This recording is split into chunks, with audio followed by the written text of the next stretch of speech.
कर्नाटक में चुनावी घमासान जारी। प्रधानमंत्री नरेंद्र मोदी ने हुमनाबाद और विजयपुरा में की चुनावी जनसभाएं। राज्य के विकास के लिए डबल इंजन की सरकार को बताया जरूरी। कहा, कर्नाटक डबल शक्ति से ही बनेगा देश का नंबर 1 राज्य। कर्नाटक कांग्रेस अध्यक्ष मल्लिकार्जुन खड़गे और राज्य अध्यक्ष डीके शिवकुमार आज मांड्या और हासन में कर रहे हैं प्रचार।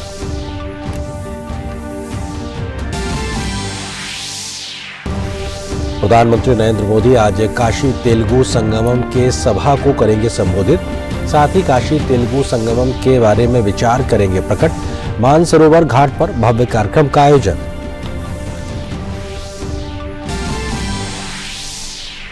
उत्तर प्रदेश के गाजीपुर की एमपी एमएलए कोर्ट ने जेल में बंद माफिया मुख्तार अंसारी को सुनाई 10 साल कैद और 5 लाख रुपए जुर्माने की सजा। गैंगस्टर मामले में दोषी करार देते हुए अदालत ने सुनाई है सजा।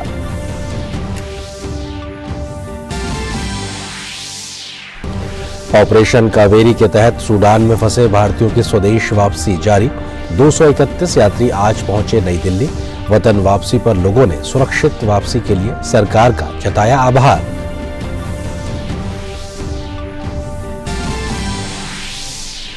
विदेश मंत्री डॉक्टर एस जयशंकर ने डोमिनिकन गणराज्य में भारतीय दूतावास का किया उद्घाटन। जयशंकर ने राष्ट्रपति से की मुलाकात। द्विपक्षीय बहुपक्षीय साझेदारी और बढ़ते राजनीतिक, आर्थिक और वाणिज्यिक संबंधों और व्यापारिक सहयोग पर की विस्तार से चर्चा। आईपीएल में आज खेले जाने वाले विदेश मंत्री ने आज डोमिनिकन गणराज्य में भारतीय दूतावास की शुरुआत की है और वहां के तमाम गणमान्य लोगों से मुलाकात करके तमाम आपसी हितों के मुद्दे पर विस्तार से बातचीत की है।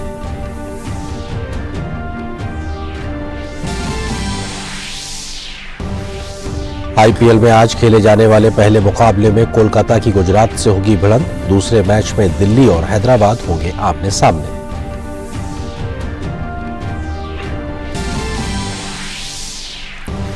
सात्विक साईराज, रंकी रेड्डी और चिराग शेट्टी की जोड़ी ने रचा इतिहास। 52 साल बाद बैडमिंटन एशिया चैंपियनशिप के सेमीफाइनल में पहुंचकर पदक किया पक्का। सेमीफाइनल में आज ली यांग और वांग ची लिंग से होगी भिड़ंत। नमस्कार, आप देख रहे हैं डीटी न्यूज। अब तक के समाचारों के साथ मैं हूं आपके साथ आनंद। खबरों में डालते हैं विस्तार से नजर। कर्नाटक में विधानसभा चुनाव के लिए प्रचार अभियान जोरों पर है। राजनीतिक दलों के प्रमुख नेता राज्य भर में जनसभाएं और रैलियां करने में जुटे हैं। प्रधानमंत्री नरेंद्र मोदी ने आज हुमनाबाद से अपने चुनाव अभियान की शुरुआत की। रैली को संबोधित करते हुए प्रधानमंत्री ने कहा कि कर्नाटक का यह चुनाव केवल 5 वर्ष के लिए सरकार बनाने का चुनाव नहीं है। यह कर्नाटक को देश के नंबर 1 राज्य बनाने का चुनाव है। ये विकसित भारत के लिए कर्नाटक की बड़ी भूमिका तय करने वाला चुनाव है और भारत विकसित तभी होगा जब कर्नाटक का कोना कोना विकसित होगा। कर्नाटका का ये चुनाव केवल 5 वर्ष के लिए सरकार बनाने मात्र का चुनाव नहीं है। ये कर्नाटका को देश में नंबर 1 राज्य बनाने का चुनाव है। ये विकसित भारत के लिए कर्नाटका की बड़ी भूमिका तय करने वाला चुनाव है और भारत विकसित तभी होगा जब कर्नाटका का कोना कोना विकसित होगा। प्रधानमंत्री ने कहा कि राज्य के विकास के लिए डबल इंजन की सरकार जरूरी है। कर्नाटक डबल शक्ति से ही देश का नंबर 1 राज्य बनेगा। कर्नाटका को देश का नंबर 1 राज्य बनाने के लिए यहां डबल इंजन सरकार का बने रहना बहुत जरूरी है। जब केंद्र की बीजेपी सरकार और राज्य की बीजेपी सरकार की डबल शक्ति लगेगी तो कर्नाटका को नंबर 1 बनने से कोई नहीं रोक पाएगा। भाजपा के राष्ट्रीय अध्यक्ष जेपी नड्डा ने कर्नाटक के धारवाड़ जिले में कलाघटगी में रोड शो किया है।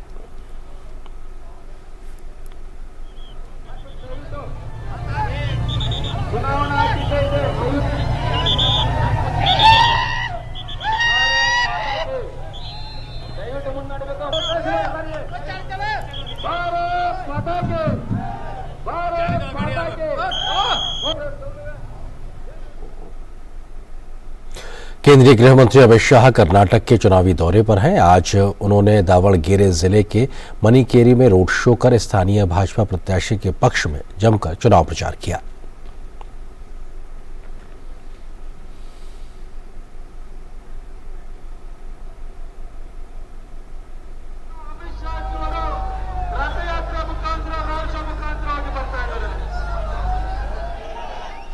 इससे पहले केंद्रीय गृह मंत्री अमित शाह ने दावणगेरे जिले के हरिहरेश्वर मंदिर में जाकर पूजा अर्चना की।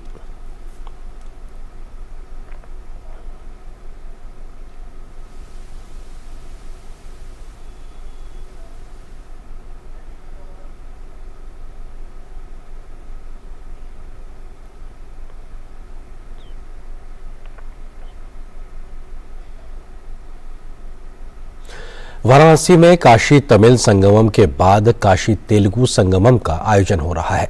प्रधानमंत्री नरेंद्र मोदी आज शाम 7 बजे वर्चुअल माध्यम से काशी आए सभी तीर्थयात्रियों का स्वागत करेंगे। मानसरोवर घाट पर शाम 6 बजे से रात्रि 9 बजे तक सांस्कृतिक कार्यक्रम होंगे। ये जानकारी शुक्रवार को राज्यसभा सांसद जीवीएल नरसिम्हा ने कांची कामकोटी मठ में दी। पत्रकारों से बातचीत में सांसद ने बताया कि प्रधानमंत्री के संबोधन का तेलुगु में अनुवाद किया जाएगा।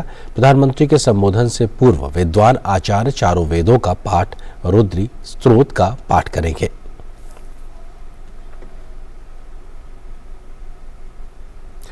माइक्रोसॉफ्ट के संस्थापक बिल गेट्स ने प्रधानमंत्री नरेंद्र मोदी के कार्यक्रम मन की बात की प्रशंसा करते हुए आज एक ट्वीट किया है, जिसमें उन्होंने लिखा है कि मन की बात के स्वच्छता, स्वास्थ्य, महिलाओं के आर्थिक सशक्तिकरण और सतत विकास लक्ष्यों से जुड़े अन्य मुद्दों पर समुदाय के नेतृत्व वाली कार्रवाई को उत्प्रेरित किया है।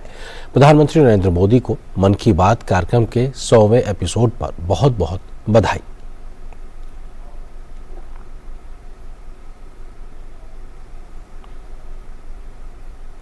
सैंड आर्टिस्ट सुदर्शन पटनायक ने प्रधानमंत्री मोदी के मासिक मन की बात कार्यक्रम के 100वें एपिसोड से पहले रेत की एक कृति बनाई है।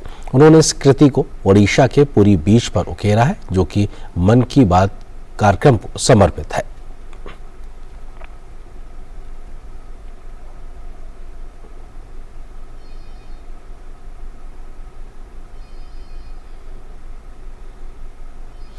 भारतीय जनसंचार संस्थान द्वारा किए गए एक सर्वेक्षण के अनुसार 76% भारतीय मीडिया कर्मियों की राय में प्रधानमंत्री नरेंद्र मोदी के रेडियो कार्यक्रम मन की बात ने देशवासियों को भारत की आत्मा से रूबरू कराया है।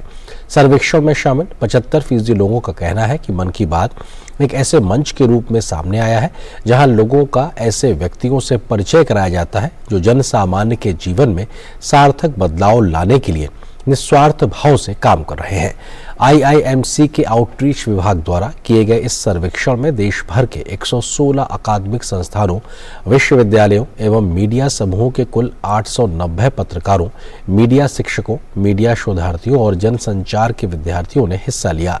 सर्वे में शामिल 76% लोगों के अनुसार मन की बात में विभिन्न मुद्दों पर प्रधानमंत्री नरेंद्र मोदी के विचारों को सुनकर उन्हें ऐसा एहसास होता है कि वे भी लोकतांत्रिक प्रक्रिया के भागीदार हैं। सर्वेक्षण में यह भी समझने की कोशिश की गई है कि प्रधानमंत्री द्वारा मन की बात में चर्चा किए गए मुद्दों ने लोगों के जीवन में सबसे ज्यादा प्रभावित किया है। इसके जवाब में 40% लोगों ने कहा कि शिक्षा सबसे प्रभावशाली विषय है जिसने उन्हें सोचने पर मजबूर किया, तो वहीं 26% लोगों के अनुसार जमीनी स्तर पर काम करने वाले गुमनाम समाज शिल्पियों से संबंधित जानकारी उनके लिए काफी रोचक रही है। प्रधानमंत्री नरेंद्र मोदी की मन की बात कार्यक्रम अहम पड़ाव पर पहुंच चुका है। 30 अप्रैल को इसका 100वां एपिसोड प्रसारित किया जाएगा। मन की बात के सफर पर देखिए एक खास शानदार फिल्म।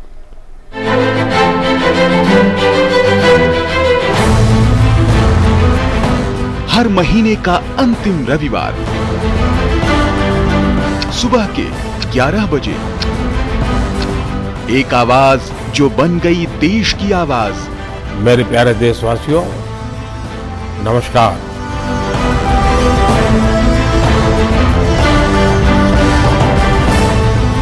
जहां होती है देश के सम्मान की बात, देशवासियों के मन की बात।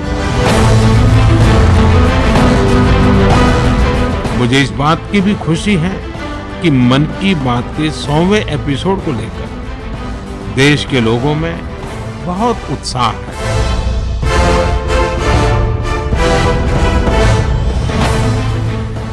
अक्टूबर 2014 को जब प्रधानमंत्री नरेंद्र मोदी ने रेडियो पर पहली बार मन की बात की थी, तब शायद ही किसी को अंदाजा था कि ये जनता से सीधे संवाद का इतना पावरफुल माध्यम बन जाएगा। मन की बात यानी देश की बात।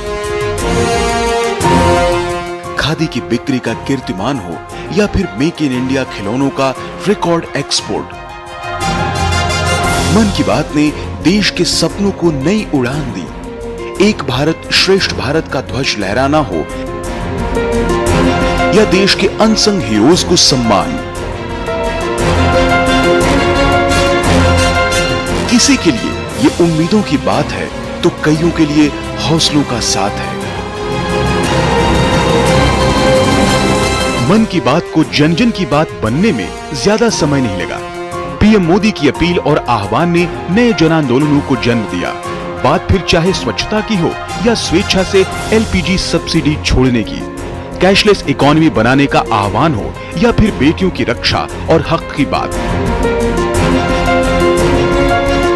मन की बात ने सबके प्रयासों से आत्मनिर्भर भारत अभियान को आगे बढ़ाया। तो ये देश की विजय यात्रा के साथ सेलिब्रेशन और साथ ही मिलकर 100 वर्षों की सबसे बड़ी चुनौती का सामना करने का जरिया भी बना। मेरे देशवासियों, जब तक हम चलने का संकल्प नहीं करते, हम खुद खड़े नहीं होते, तब रास्ते दिखाने वाले भी नहीं मिलेंगे, हमें उंगली पकड़े हुए चलाने वाले नहीं मिलेंगे। चलने की शुरुआत हमें करनी पड़ेगी। ये सारा मेरा बातचीत करने का इरादा एक ही है, आओ हम सब मिल करके अपनी भारत माता की सेवा करें, हम देश को नई ऊंचाइयों पर ले जाएं। मन की बात 22 भारतीय भाषाओं, 29 बोलियों और अंग्रेजी के अलावा 11 विदेशी भाषाओं में भी प्रसारित होता है। एक राष्ट्रीय सर्वे के मुताबिक देश के करीब 96% लोग मन की बात कार्यक्रम के बारे में जानते हैं। 100 करोड़ से ज्यादा देशवासियों ने मन की बात कम से कम एक बार सुना है। 65% देशवासी हिंदी में तो 35% लोग क्षेत्रीय भाषाओं या अंग्रेजी में यह कार्यक्रम सुनते हैं।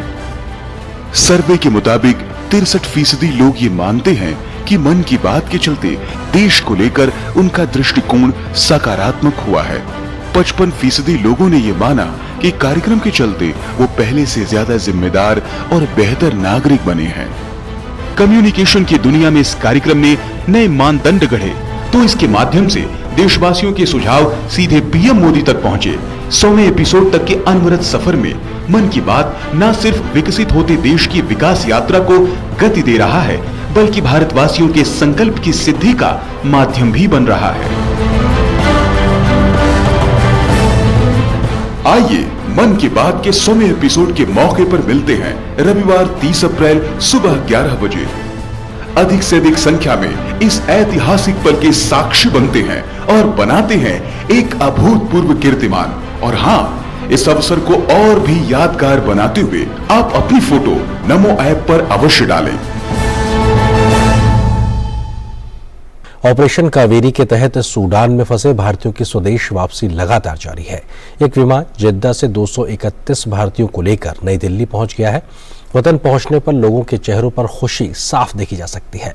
इन लोगों ने भारत माता के जयकारे लगाकर अपनी प्रसन्नता व्यक्त की। इस 5वीं फ्लाइट के साथ लगभग 1600 भारतीयों को अब तक हिंसाग्रस्त सूडान से सुरक्षित भारत वापस निकाला जा चुका है। वतन वापसी पर लोगों ने सुरक्षित वापसी के लिए सरकार का जमकर आभार व्यक्त किया है।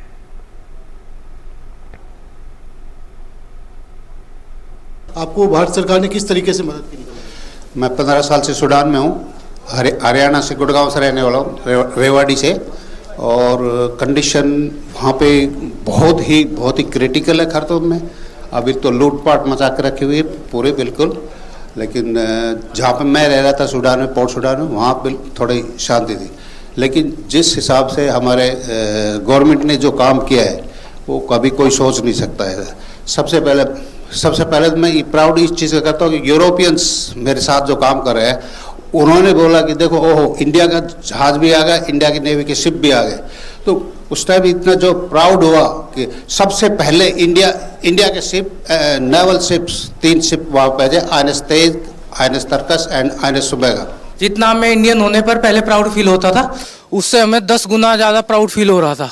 और कुछ ऑफिसर्स से थे जो गवर्नमेंट ने जिम्मेदारी पे लगाए हुए थे, उनका तो मतलब इतना अच्छा रवैया था, उनकी पेशेंस की दाद देनी पड़ेगी। खाने पीने के लिए कुछ भी नहीं था वहाँ पे, तो वहाँ पे गोली बारूद सब बम सब चल रहा था। रूम में थे, बाहर निकलना भी मुश्किल हो गया था। वो तो हमारे माननीय प्रधानमंत्री जी हैं कि इतना सुविधा हम लोगों को मिला, वहाँ से निकाले गए, शिप से ले आए गए यहाँ पे। जेदा फ्लाइट हुआ तो हम लोग यहाँ सेफ आए एकदम से, कोई दिक्कत नहीं है। मैं यहाँ अपनी गवर्नमेंट से और मोदी जी से शुक्रिया करता हूँ कि मुझे वहाँ से निकाला उन्होंने ऐसी स्थिति में। और नेवी से, पोर्ट सूडान से, फिर सऊदी से जितनी भी सर्विसेज मिली और किसी तरह का कोई कमी नहीं होने दिया और हाथों हाथ हम लोग को रखा। उनका बहुत बहुत शुक्रिया मोदी जी का। बहुत बढ़िया रहा सफ़र। भारत सरकार का धन्यवाद, जिन्होंने हमको बहुत सुरक्षित निकाला और बहुत बढ़िया रास्ते में व्यवस्था भी था। बहुत धन्यवाद जो हम लोग वहाँ से यहाँ लाए। मोदी जी का शुक्रिया अदा करता हूँ, बहुत सही सलामत से हम लोगों को बाहर निकाल दिए। इन सबको जब हमने अंदर आते हुए देखा तो इनके चेहरे पे एक अलग ही खुशी थी कि अब हम अपने वतन, अपने घर लौट सकेंगे और अब हम सेफ हैं। इस जहाज़ में बैठने के बाद अब हम जब 4 घंटे बाद दिल्ली उतरेंगे तो हमारे परिजनों से मिल सकेंगे जो हमारी चिंता कर रहे हैं। CDS जनरल अनिल चौहान ने दिल्ली के एक कार्यक्रम में कहा है कि भारत वैश्विक स्तर पर स्टार्टअप्स के लिए तीसरे सबसे बड़े पारिस्थितिकी तंत्र के रूप में उभर रहा है और सरकार द्वारा मान्यता प्राप्त 84,000 से अधिक स्टार्टअप्स आज मौजूद हैं। उन्होंने कहा कि हमें उम्मीद है कि 2024 तक जर्मनी को पछाड़कर हम दुनिया की 4थी सबसे बड़ी अर्थव्यवस्था बन जाएंगे। India is emerging as the 3rd largest ecosystem for the startups globally, and over 84,000 startups recognized by the government exist today. As of September last year, we are home to 107 unicorns, out of which 63 were added in the last 2 calendar years only. This signifies the upward trajectory of transformation that the nation has embarked upon. In terms of nominal GDP, we are already the 5th largest economy, and by 2024, we hope to overtake Germany to become the 4th largest economy in the world. केंद्र सरकार ने चालू वित्त वर्ष में अब तक 195 lakh metric ton गेहूं की खरीद की है, जो पिछले वर्ष की तुलना में इससे ज्यादा है। इस खरीद में पंजाब, हरियाणा और मध्य प्रदेश का प्रमुख योगदान है। ये खरीद केंद्र सरकार द्वारा न्यूनतम समर्थन मूल्य पर की जा रही है। केंद्र सरकार द्वारा चालू वित्त वर्ष में गेहूं की बम्पर खरीद की जा रही है। अप्रैल के पहले हफ्ते से शुरू हुई ये खरीद इस महीने के चौथे हफ्ते तक 195 लाख मीट्रिक टन तक पहुंच गई है, जो पिछले वर्ष के मुकाबले ज्यादा है। न्यूनतम समर्थन मूल्य पर की जा रही इस खरीद से किसानों को बहुत लाभ हुआ है। वर्तमान में चल रहे गेहूं खरीद अभियान के दौरान लगभग 14.96 लाख किसानों को एमएसपी के रूप में कुल 41,148 करोड़ रुपए का भुगतान किया जा चुका है। इस खरीद में प्रमुख योगदान गेहूं की खरीद वाले 3 राज्यों पंजाब, हरियाणा और मध्य प्रदेश द्वारा किया गया है। इसी के साथ धान की भी अभी तक 354 लाख मीट्रिक टन खरीद की जा चुकी है। इस वर्ष खरीद में वृद्धि का बड़ा कारण केंद्र सरकार द्वारा गेहूं की गुणवत्ता विनिर्देशों में छूट प्रदान करना है।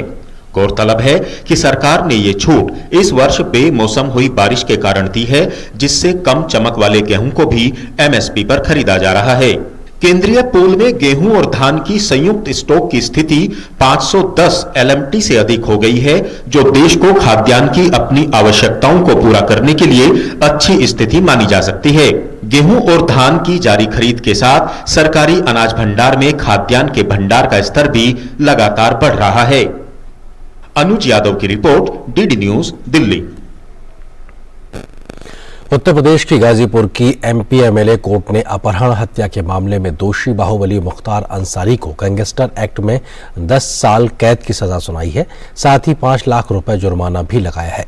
बीजेपी विधायक कृष्णानंद राय की हत्या 29 नवंबर 2005 को हुई थी। 2 साल बाद इसी मामले में मुख्तार अंसारी के खिलाफ गैंगस्टर एक्ट का केस दर्ज किया गया था। केंद्रीय विज्ञान और प्रौद्योगिकी मंत्री डॉक्टर जितेंद्र सिंह ने लंदन में इंपीरियल कॉलेज का दौरा किया। इस दौरान इंपीरियल कॉलेज ने भारतीय छात्रों के लिए नई स्कॉलरशिप की घोषणा की गई है। डॉक्टर जितेंद्र सिंह ने कहा है कि मुझे बहुत खुशी है कि इस प्रतिष्ठित कॉलेज में हमारे छात्रों की अच्छी खासी संख्या है। पिछले 8 से 9 वर्षों में प्रधानमंत्री मोदी ने कुछ सक्षम निर्णय लिए हैं और छात्र बहुत उत्साहित हैं। आज मुझे गर्व है कि कॉलेज में भारतीय छात्रों के लिए 4 लाख पाउंड की छात्रवृत्ति की घोषणा की गई है।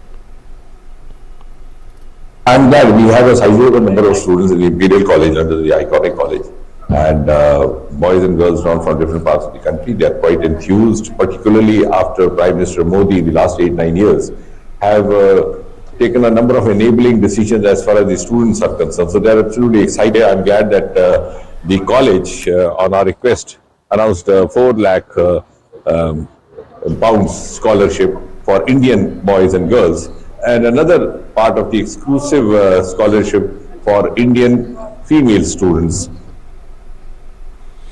हैदराबाद के कई हिस्सों में भारी बारिश हुई है। भारी बारिश के कारण हैदराबाद के कई हिस्सों में जल भराव और सामान्य जनजीवन अस्त व्यस्त हो गया है।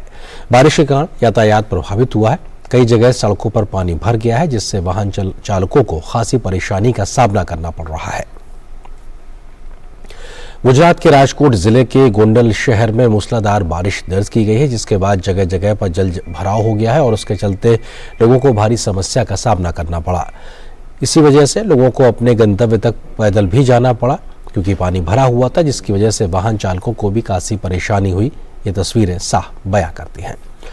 अपनी यात्रा के अंतिम चरण में विदेश मंत्री डॉक्टर एस जयशंकर ने डोमिनिकन में भारतीय दूतावास का उद्घाटन किया है। इस दौरान डॉक्टर जयशंकर के साथ डोमिनिकन गणराज्य के उपराष्ट्रपति रकील पेना भी मौजूद रहे।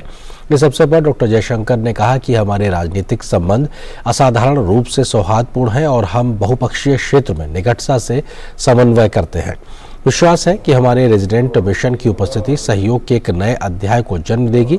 साथ ही द्विपक्षीय, क्षेत्रीय और वैश्विक डोमेन में हमारे संबंधों को मजबूत करने में भी मदद मिलेगी। इससे पहले डॉक्टर एस जयशंकर ने डोमिनिकन गणराज्य के राष्ट्रपति से मुलाकात की। विदेश मंत्री ने राष्ट्रपति को प्रधानमंत्री नरेंद्र मोदी की ओर से बधाई दी। दोनों नेताओं ने राजनीतिक, आर्थिक और वाणिज्यिक संबंधों और व्यापारिक सहयोग को बढ़ाने पर चर्चा की। डॉक्टर जयशंकर ने डोमिनिकन रिपब्लिक के विदेश मंत्री रॉबर्टो अल्वारेस के साथ भी चर्चा की। दोनों नेताओं ने बढ़ते द्विपक्षीय संबंधों पर विस्तार से बात की। दोनों नेताओं ने इस बात पर सहमति जताई कि दोनों देशों के बीच बढ़ते दोस्ताना संबंधों से और अधिक समृद्धि आएगी। सेंटो डोमिंगो में भारत डोमिनिकन गणराज्य व्यापार कार्यक्रम को संबोधित करते हुए विदेश मंत्री डॉक्टर एस जयशंकर ने कहा कि डोमिनिकन गणराज्य उस व्यापार से संबंधित है जो 20 साल पहले हमारे राजनयिक संबंध स्थापित करने से पहले $12 मिलियन था। आज यह लगभग $1 बिलियन तक पहुंच गया है। उन्होंने कहा कि हमने पिछले कुछ वर्षों में देखा है कि कई अधिकारी और व्यापार प्रतिनिधिमंडल भारत का दौरा कर रहे हैं और हमारे व्यवसाय के साथ जुड़ रहे हैं। उन्होंने कहा कि मुझे लगता है कि आज हमारे लिए चुनौती यह है कि कैसे विस्तार किया जाए, कैसे तेजी लाई जाए, सहयोग के क्षेत्र का विस्तार कैसे करें। यही हमारी बैठक का मुख्य उद्देश्य है। Quite a few Indian companies have already established offices here. I see among them is Glenmark Pharmaceuticals, Hetero, Kaplan Point, and Flagship Biotech, and a lot of our big automobile dealers, two-wheeler dealers like Bajaj, Hero, and Royal Enfield have actually local dealers, and I also am told that we have started sourcing small cars from India. और अब आपको ले चलते सीधे कोडुच्ची, कर्नाटक, जहां पर एक चुनावी रैली को प्रधानमंत्री नरेंद्र मोदी संबोधित कर रहे हैं।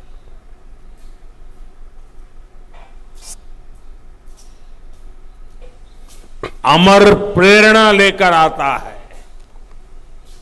छत्रपति शिवाजी महाराज का कुशल नेतृत्व हमारी पीढ़ियों को राष्ट्रभक्ति के लिए प्रेरित करता है।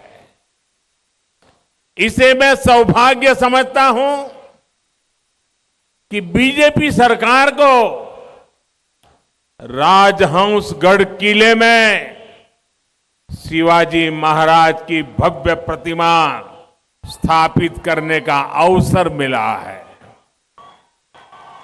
भाइयों और बहनों, आज मैं आपके बीच बीजेपी के एक समर्पित कार्यकर्ता के रूप में आया हूं, आपके साथी के रूप में आया हूं, आपके हम सफर के रूप में आया हूं। आज बीजेपी दुनिया की सबसे बड़ी राजनीतिक पार्टी है, तो इसमें बेड़गांव के इस पूरे क्षेत्र का बहुत बड़ा योगदान है। आपने बीजेपी के विचार और विस्तार दोनों को अपने आशीर्वाद से सींचा है। एक छोटे से पौधे को वटवृक्ष बनाने में आप सबने बहुत बड़ा योगदान दिया है। आज मुझे यहां अनेक वरिष्ठ साथियों की याद आना बहुत स्वाभाविक है। उनके अथक परिश्रम से ही भाजपा आज यहां पहुंची है। आज जब डबल इंजन सरकार है, तब भी अनेक वरिष्ठ साथी दिन रात मैदान में डटे हैं। ऐसे हर साथी को,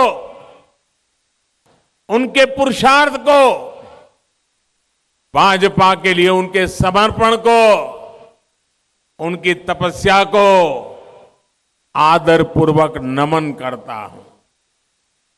साथियों, कर्नाटका में ट्रेडिशन भी है और टेक्नोलॉजी भी है। यहां स्टार्टअप और संस्कृति एक साथ सशक्त होती है। यहां भारत की पुरातन और नूतन पहचान एक साथ समृद्ध होती है। ये डबल इंजन से होने वाले विकास का अद्भुत मॉडल है।